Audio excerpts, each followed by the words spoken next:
Hello, my name is Stuart. I'm calling from the health department. I have important health matter to discuss, but first I want to verify I'm speaking to the correct person. May I confirm I'm speaking with Lisa Johnson? Yeah, that's me. Are you calling about me being with my aunt who tested positive? Well, I need to first verify I'm talking to the correct person before we discuss anything further. I hope you understand. Can you please confirm your date of birth and just the month and date are fine. Okay, it's May 25th. Thanks for that. I want to assure you that this call is confidential. Is now a good time for you to talk? Yeah, it's okay. Okay, great. I appreciate you taking the time with me on the phone. Thank you for that. We're following up on all cases of the novel coronavirus or COVID-19. Someone who was recently diagnosed with the virus has been in contact with you, Lisa. This doesn't mean that you have COVID-19 or that you'll even get it. It sounds like you've already heard that. Well, yeah, my aunt has it, and she told me it is her right. Please don't tell me I've been around someone else because I've really been trying to stay safe since I saw her. Okay, well, thank you for sharing that. Well, just as I mentioned about the confidentiality of our call, I also assure the same confidentiality for the person who tested positive for COVID. Since you mentioned your aunt has COVID-19 and your exposure to her, we can use that information as we continue with our call. Is that okay? Yeah, that's fine. All right. I have a few questions I want to ask to better understand a little bit more about you, Lisa. Make sure that you're doing okay, talk with you about your quarantine period, and make sure that you have all the information and support that you need. I want to let you know that I'm going to be entering some information into a system that's confidential. So I might pause in between just because I'm entering some data. Is that okay? Okay, no, that's fine. That's fine. Okay. Well, we believe that you may have been exposed to COVID-19 on January the 4th. January the 4th. January the 4th. That was Monday. Yeah, because I was with my aunt that day before work. I'm the one who drove her to get tested. She tested positive that day. I'm sorry your aunt tested positive. How is she doing? Well, I mean, mine's doing okay right now, but you never know with this coronavirus. I have a cousin. My cousin died 2.5 months ago, and it happened so quick. Oh, So this is scary. losing loved ones can be so challenging. I'm so sorry for your loss.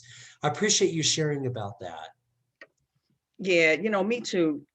It's just too many people are dying. And I mean, you know the saying, when white people catch a cold, black people get pneumonia.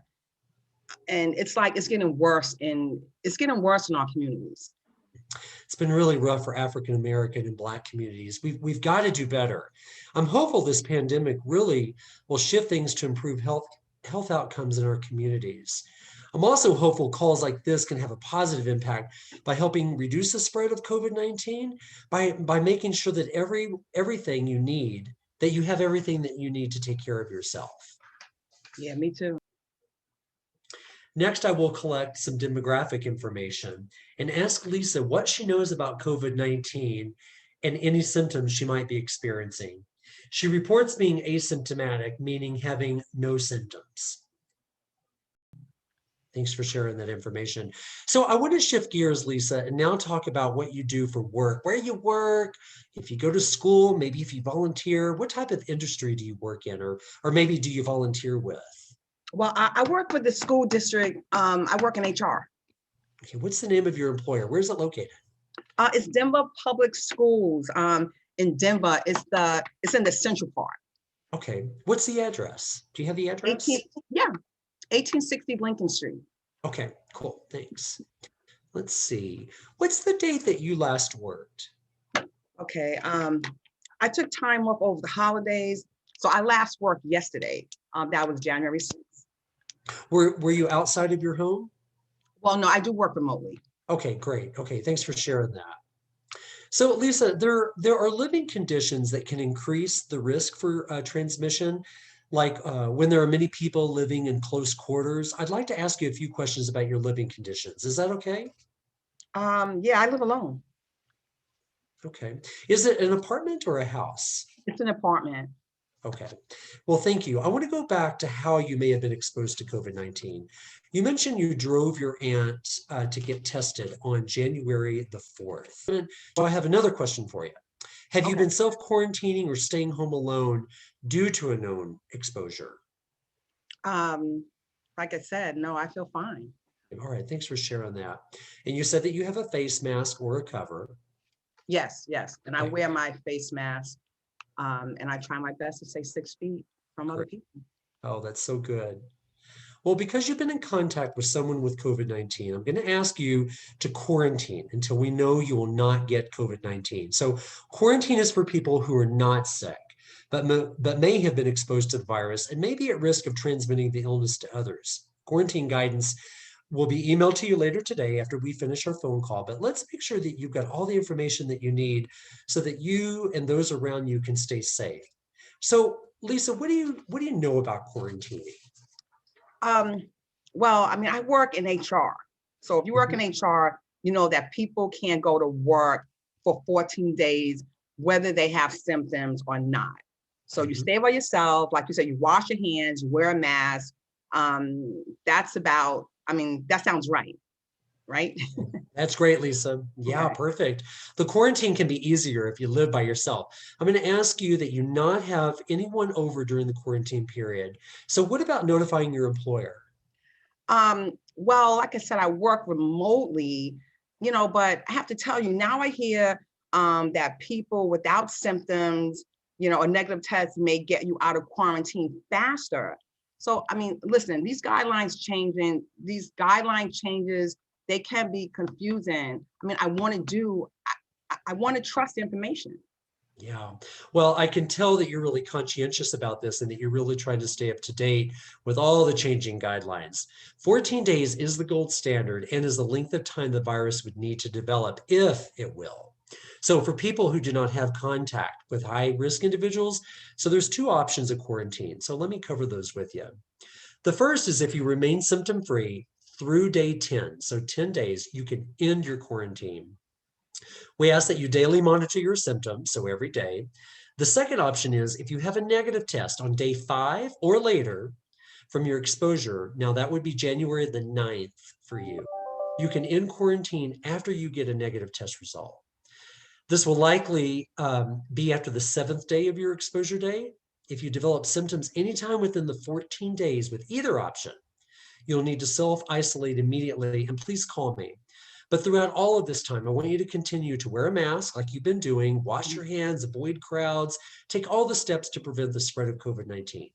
What questions do you have for me? Okay, so I mean, you're basically on alert for 14 days, no matter what. Is that what I'm That's hearing? that's correct. Yeah. As a close contact, we ask that you be vigilant about safety precautions, even if you're symptom-free and get a negative test. Okay, well, listen, normally I get a little weird about going to the test, but 14 days is a long time. It's hard not to feel the sun on your skin for that long. I mean, I'm sure you understand that. Yeah, I'm hearing your concern about this being challenging. We'll work together to make this time as manageable as possible. If you do decide to get tested, but you don't want to go through your medical provider, we have a website called 211 Colorado. I'll make sure you get that website Okay, where you thank can you. find out where to access testing sites in your area. You can enter your location, and a list of testing sites will populate.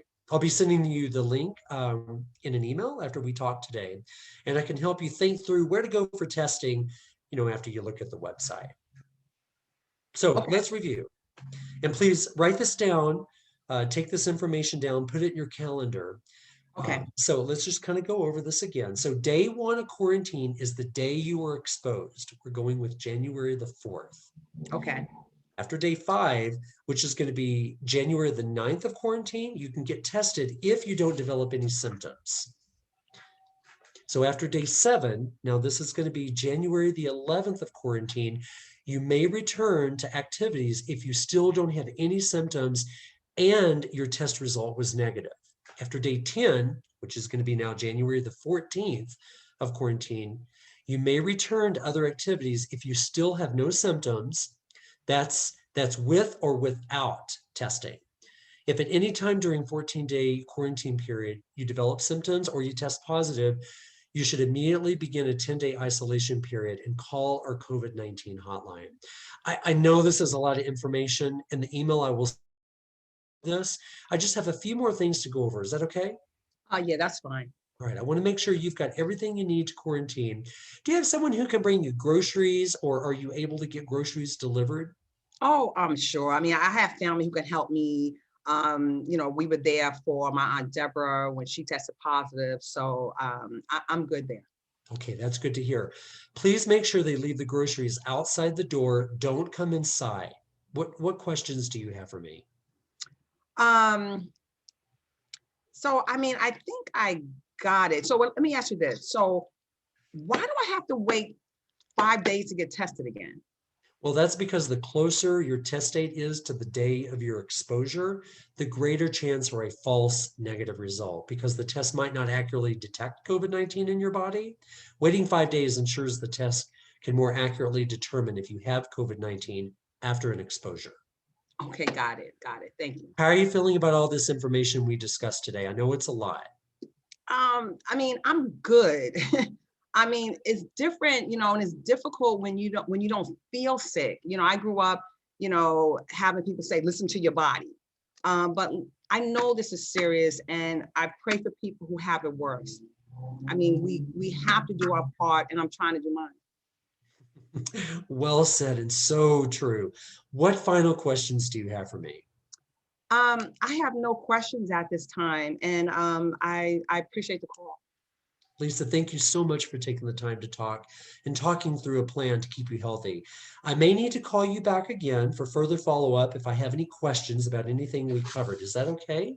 That's fine. That's fine. I want Thank to you so assure much. you that what you have shared and your efforts to protect yourself and others are greatly appreciated. Thank you so much for your time. And please, Lisa, remember to take precautions to stay safe. Thank you again. Have a good rest of your day. Bye, Thank you. Lisa. Bye-bye.